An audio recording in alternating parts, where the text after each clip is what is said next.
Let's cook some daylily buds. What we do is we kind of give them a nice quick rinse, remove the anthers, and then we're going to stir fry them.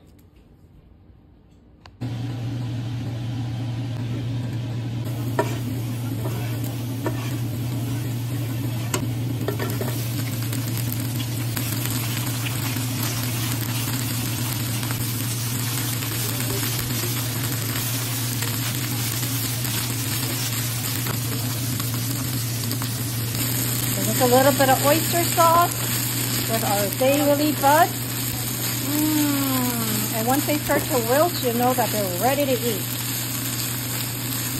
And here you go.